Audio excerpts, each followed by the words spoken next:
Hello student, आप कैसे हैं? हिंदी क्लासेस में आपका स्वागत है। कल उत्साह नामक कविता के कुछ प्रश्न शेष रह गए थे, उसका लेखन आज कराया जाएगा। पहला प्रश्न है, प्रस्तुत कविता में कवि ने प्रकृति की व्यापकता का वर्णन किन रूपों में किया है? उत्तर है, कवि ने प्रकृति की सुंदरता की व्यापकता का वर्णन अनेक प्रकार से किया है।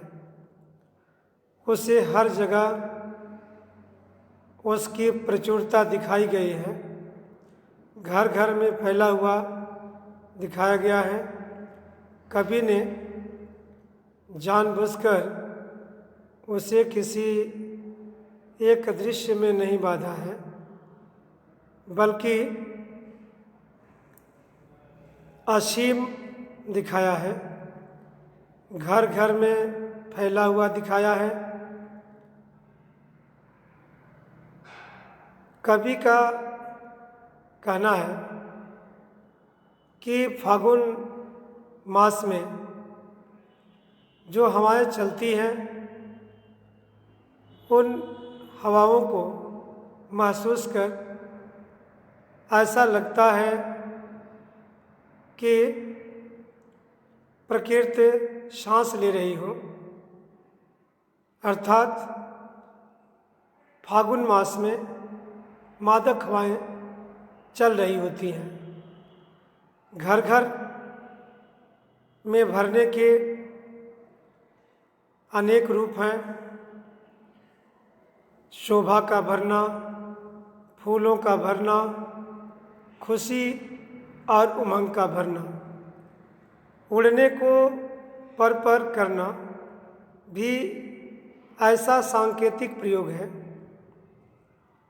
जिसके विस्तृत अर्थ है। यह वर्णन पक्षियों की उड़ान पर भी लागू होता है और मन की उमंग पर भी। सौंदर्य से आँख न हट पाना भी उसके विस्तृत विस्तार की झलक देता है। नेक्स्ट क्वेश्चन है, फागुन में ऐसा क्या होता है जो बाकी ऋतुओं से भिन्न होता है? फागुन में वातावरण बहुत मीठा और सुहावना होता है। धरती पर सबसे अधिक फूल खिलते हैं। आसमान साफ स्वच्छ होता है। पक्षियों के समूह आकाश में विहार करते दिखाई देते हैं। वृक्षों पर नए नए फूल पत्ते उग आते हैं। ये विशेषताएं अन्य ऋतुओं में नहीं होती है। अगला प्रश्न है, इन कविताओं के आधार पर निराला के काव्य शिल्प की विशेषताएं लिखिए। इसका उत्तर है, छायावादी शिल्प की पहली विशेषता है प्रकृति चित्रण द्वारा मन के भावों को प्रकट करना। इस कविता में भी फागुन के द्वारा मन की मस्ती और उमंग का चित्रण किया गया है। घर घर भर देते हो में फूलों की शोभा की ओर भी संकेत है और मन में उठी खुशी की ओर भी। छायावाद की दूसरी विशेषता है मानवीकरण। कवि ने फागुन को पात्र मानकर, नायक मानकर उससे वार्ता की है। उसे संबोधित करते हुए कहा है, कहीं सांस लेते हो, घर घर भर देते हो। छायावाद की तीसरी विशेषता यह होती है सांकेतिकता। छायावादी शब्द में शब्द से परे बहुत कुछ ध्वनि होता है। यह विशेषता कविता में भी है। अगला प्रश्न है, उत्साह कविता का उद्देश्य संदेश स्पष्ट कीजिए। उत्तर है, उत्साह प्रतीकात्मक कविता है। इसमें बादल को उत्साह के प्रतीक रूप में प्रकट किया गया है। कवि बादल से निवेदन करता है कि वह सारे आकाश को घेर ले, वह बच्चों के घुघराले केशों सा आकाश में फैल जाए, वह किसी संघर्षशील कवि के समान जनजीवन में नया उत्साह भर दे। वह अपनी विद्युत शक्ति से समाज में गरजने, बरसने और जोश का संचार करे। जब सारा संसार पीड़ा और ताप से दुखी हो, लोग व्याकुल और अनमने हों, तब ये बादल शीतल जल की धारा बनकर जन जीवन को शांति दे। अगला प्रश्न है, अट नहीं रही कविता के आधार पर फागुन की मस्ती का वर्णन कीजिए। उत्तर है, अट नहीं रही कविता में फागुन की मस्ती और शोभा का वर्णन हुआ है। फागुन में कहीं सुगंधित हवाएं हैं, कहीं फूलों की शोभा है, कहीं पक्षियों की उन्मुक्त उड़ानें हैं, कहीं वृक्षों पर रंग बिरंगे फूल पत्ते उगाए हैं। सब जगह मानो शोभा ही शोभा बिखरी हुई है। फागुन की मस्ती संभाले नहीं संभल रही है। नेक्स्ट क्वेश्चन है, अट नहीं रही कविता का सार अपने शब्दों में लिखिए। अट नहीं रही कविता का सार यह है कि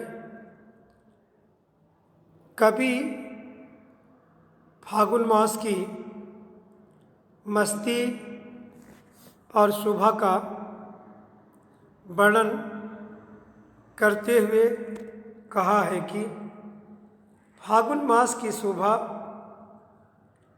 अपने में समा नहीं पा रही है, इसलिए वह बाहर उसकी प्रबलता दिखाई देती है। कहीं सुगंधित हवाएं हैं, कहीं घरों में रंग बिरंगे फूल उगे हैं, कहीं आकाश में पक्षियों की टोलियां कलरव करती हुई उड़ान भर रही है, कहीं वृक्षों पर नए पत्ते उग आए हैं, कहीं लाल कहीं हरे पत्ते सुशोभित हैं, कहीं सुगंधित फूल खिल रहे हैं। इस प्रकार सब जगह सौंदर्य की छवि बिखरी पड़ी है। अगला प्रश्न है, उत्साह कविता में कवि निराला के व्यक्तित्व की कौन सी विशेषता प्रकट होती है? उत्तर है उत्साह कविता में कवि निराला का पौरुष प्रकट होता है। निराला बहुत जोशीले और गर्वीले कवि थे। वे करुणावान थे।